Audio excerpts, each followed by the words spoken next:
it's a beautiful Sunday morning here at the Alfa Romeo Club of South Africa, Concourse de Elegance, taking place in Modderfontein, Johannesburg.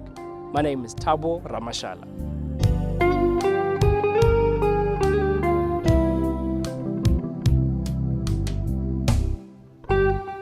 All the cars are parked on the grass next to the Modderfontein lake. Their paints are gleaming in the early morning sun, while their proud owners catch up and compare notes.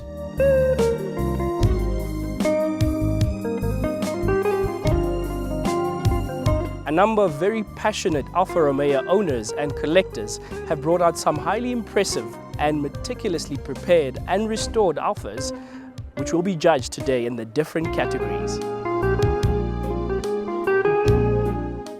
For the Alfistis in attendance on the day, there's a wide selection of Alfa Romeo caps, t-shirts, coffee mugs and other regalia which are all available for sale. This year's annual Concourse de Elegance is in celebration of the Alfetta GT's 45th anniversary. The Alfetta GT arrived in South Africa in 1975, originally with an 1800cc motor. As the car was upgraded in Europe, the upgrades made their way to these shores, including a racing version as well. In 1976, Auto Delta, Alfa Romeo's racing wing, sent a 2000 GTV to South Africa to participate in the 1976 Wins 1000 at Kyalami, where it finished in an impressive 4th overall.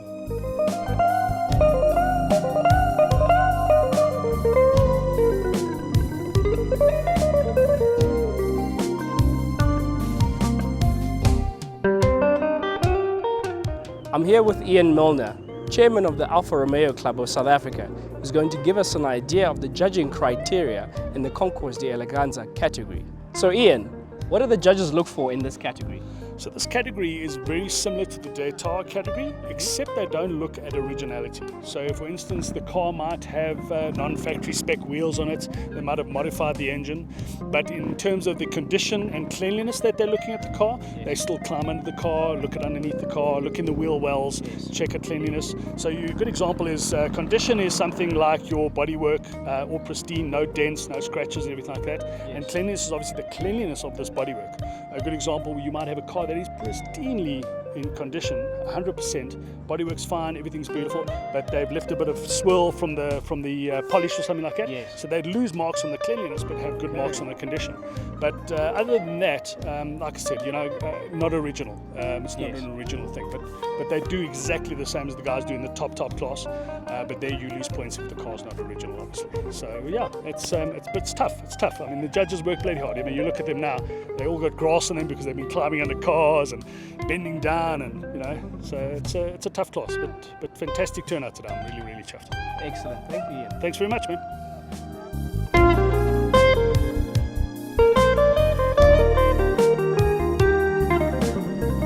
While some of the attendees were relaxing and enjoying the day, I walked around and admired some of the modern Alfas, such as the Giulietta, the 156 GTA, the Brera, and of course Alfa's mini supercar, the very impressive 4C.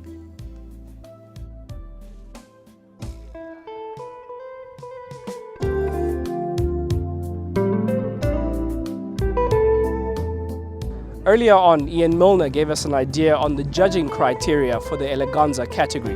I'm now with Nick Jacobs, who's the Treasurer General of the Alfa Romeo Club of South Africa. He's going to give us an idea on the data category. So Nick, if you would give us an idea, what do the judges look for in the data category?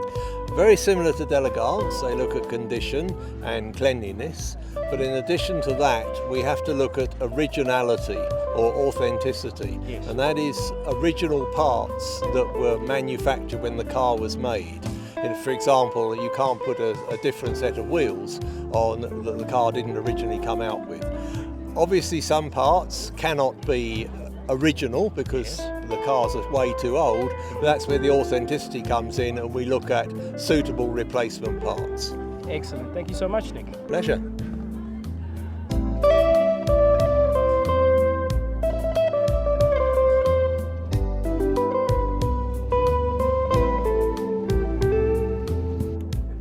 here with Dawn Manelis, who's entered her car into the Concourse Data category.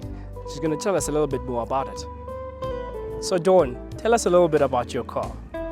Okay, this car was bought from a friend in Pretoria in 2014, and the restoration started then. It's not a new restoration. It's a Spada Veloce. It's the Giulietta Spada Veloce. Yes. 1960 version. Excellent. And Dawn, the other thing I wanted to know is how long did it take you to prepare this car for today? It takes 2 weeks, 2 full weeks. Because it was not a new restoration, I had to sort out paint chips underneath. That took 2 days. And a full-on clean job takes me about 2 weeks. And how big is the team that helps you with this car? Is it just you by yourself? Myself, my main mechanic, and a couple of my staff. Excellent. Dawn, thank you so much and good luck. Pleasure. Thank you very much. Excellent.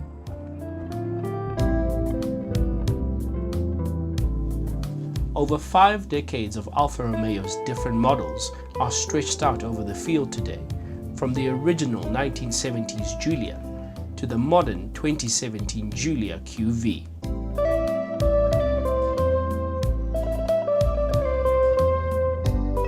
I'm here with Toy Di Carvalho next to his Zoe Yellow Alfa Romeo 145. Toy's going to give us an idea on the judging criteria for the tops only category. The tops only category is divided into pre-millennium up to 1999 and post-millennium from 2000 onwards. Okay. This whole area, it's full of tops only cars. Yes. Mine, for example, is a 1999 model, pre-millennium. All we have to do in this class is the exterior of the car. Yes. The wheels, everything has to be polished and cleaned. The post-millennium, they do the judge inside of the car as well. Okay. So not only the outside, but also the inside has to be perfect. Excellent. Now, Toy, I asked you earlier on which has been your favorite Alfa Romeo to own? The Giulietta, that I had from 1980. In 21 years I owned the car. I put over 1 million kilometers on the car. Amazing. Very little problems. It was just practically just service and back on the road. That was it. Okay, excellent. Then Toy, last question. Between your wife and your Alfa, who do you love most? It's actually my wife's car. Believe it or not. Excellent. Thank you so much, Toy. You're more than welcome.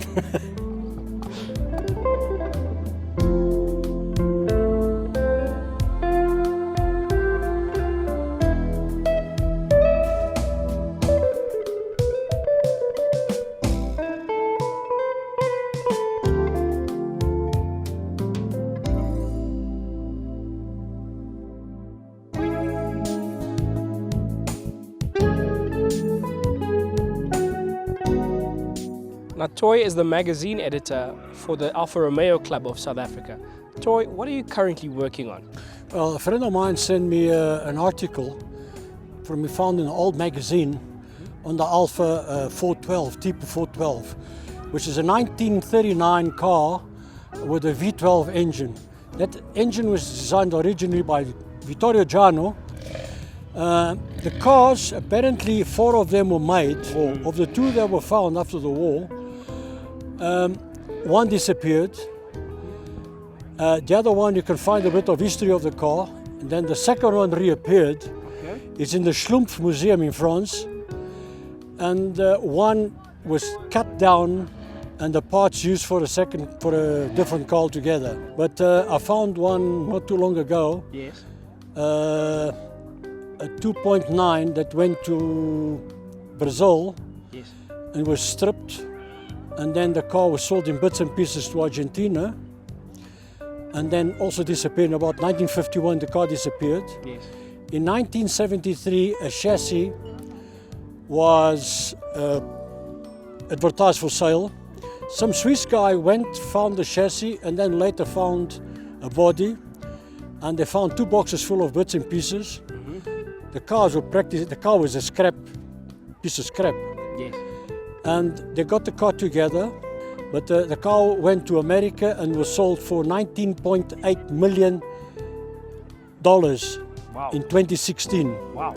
at the Pebble Beach auction. That is a crazy amount of money to spend, but it is a rarity. I mean, It's only a four rarity. ever built.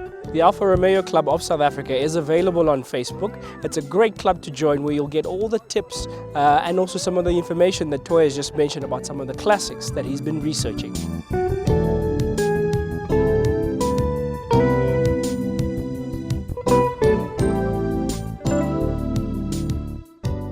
Now, while walking around today's event, I met up with Lizette Fourie, who's one of the newest members of the Alfa Romeo Club. Lizette, how are you finding being a member of the club? So far, Tabo, it's been amazing. I meet so many people and I see so many beautiful cars. The people are so passionate about these cars.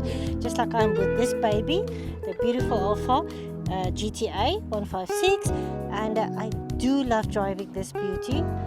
The torque is wonderful, and I have to watch the speed because I tend to get speeding fights with this beauty. I was actually going to ask you, I remember you mentioned that your boyfriend lets you drive the car every now and then. So He does, are you yes. taking care of the speeding fines, or is he? He did. Excellent. One of the newest members of the Alfa Romeo Club is Lizette Fourie. Join as well through the Facebook and the other channels that they've got, and come in and enjoy the festivities at one of the events.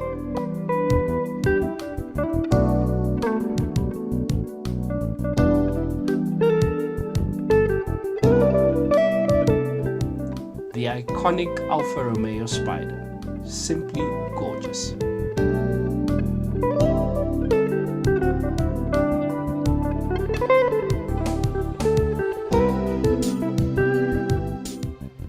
The early 2000 Alfa GTV 3-litre V6.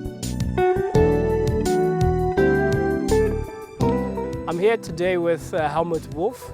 It's his first time entering the Concourse Daytime category, and I just wanted to find out from Helmut how he's found entering this year. Hi, thank you, Tabu. I was most apprehensive about participating in this concourse, but I was persuaded to do so, and right now I'm not sorry for having done it because I've learned so much about my car. The judging here has been particularly strict. They've picked on every single item in your car, much more than what I'd anticipated. One of the places that they looked at was underneath the car, where I had not spent enough time. Yes. This car being as low as it is, it picks up nicks from a speed bump. So the middle of the bottom of this car is damaged from speed bumping, which I wasn't aware of. Other little things, for instance, orange peel on the paint, which I wasn't aware of, that I picked up. A whole lot of little things, which I'm more than happy to fix for coming around next time. All right, so that definitely means that you'll be back next year to come and enter. I'll be again. back. I'll be back. Excellent. Thank you so much, Helmut, and all the best. Good Thank luck. you. Let's hope they give you something for being a first-time entrant. Hopefully. Excellent.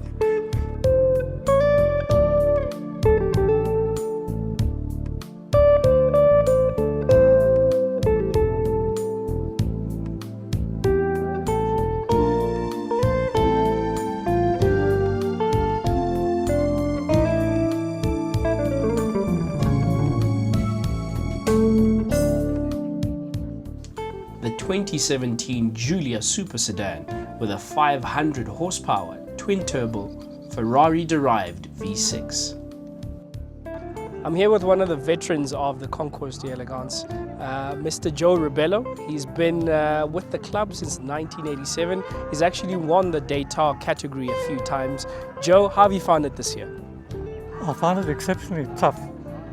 I think having set the standard by winning 3 months ago at the checkered flag, I think I will set myself up to be targeted.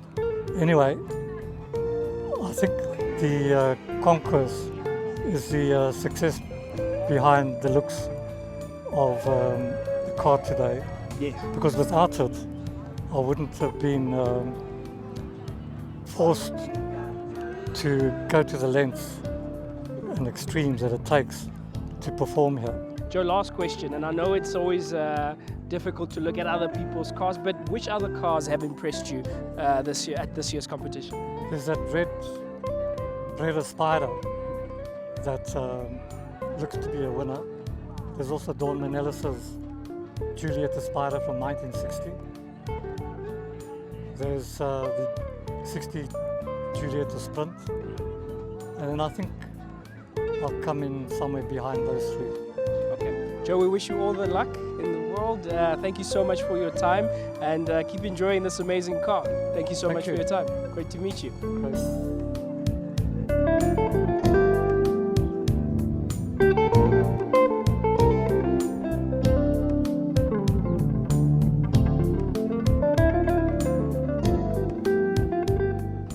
Next up, we're going to speak to Rian Ace. Rian is one of the judges here at the Concourse for the Daytar category, and together with the other judges, they've been very strict with regards to evaluating this year's competitors. I wanted to find out from Rian exactly what it is that they're looking for.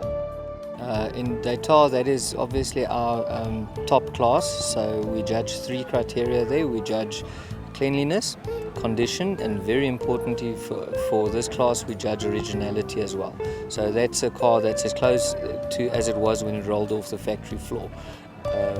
It's been tough this year. There's been many cars, more than usual. We're very happy with the turnout. We're happy there's so many cars, but it did make our job quite difficult. Rian, I also noticed that you guys were checking the undercarriage of the cars. What do you look for when you check the undercarriage? Correct. So we crawl around underneath the cars quite a lot, and the guys need to take one wheel off. So not only do we check the outside of the vehicle as well as the interior, but we look underneath at everything from the wheel nuts to the brake calipers, the shock absorbers and chassis members of the vehicle. We look if it's got the original exhaust on it, and we check originality of both motor, gearbox and the entire electrical system of the vehicle. Rian, from what you were saying to me earlier on, it seems as though the competition has grown. I've spoken to one new competitor, Mr. Wolf, and I also spoke to Mr. Rebello, who's actually one of the veterans here. Yes. What's your thoughts about the excitement around the competition? Well, initially guys are very scared to enter our portion of the competition. It is the top class, and we are quite tough.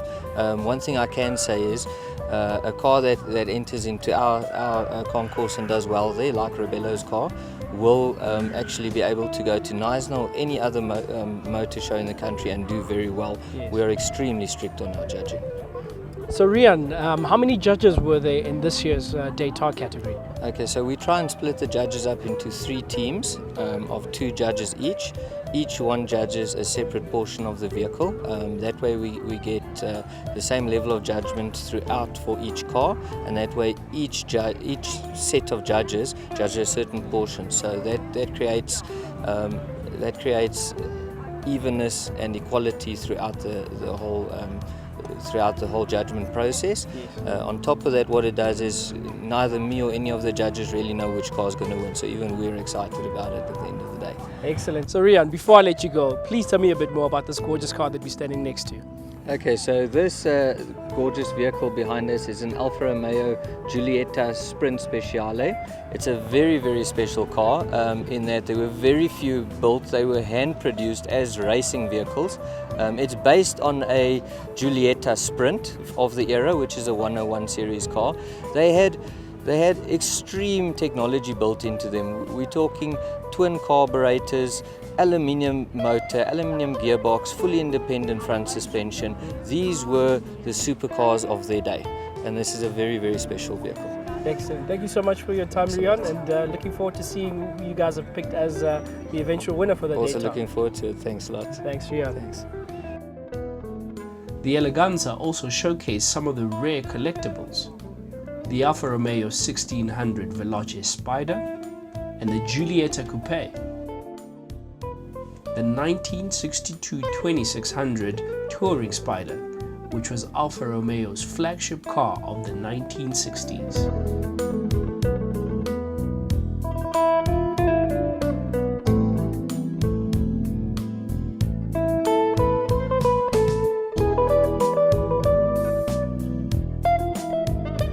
As the 2019 Concourse de Elegance winds to a close here in Modderfontein, Johannesburg, we'd like to thank the Alfa Romeo Club of South Africa for organizing what's been a fun-filled and very informative day for myself, and everybody who attended. We'd also like to say congratulations to the winners in the daytime competition, the Eleganza competition, and also the tops only category as well. My name is Thabo Ramashala. We'll see you next year for the Alfa Romeo Club's Concourse de Eleganza.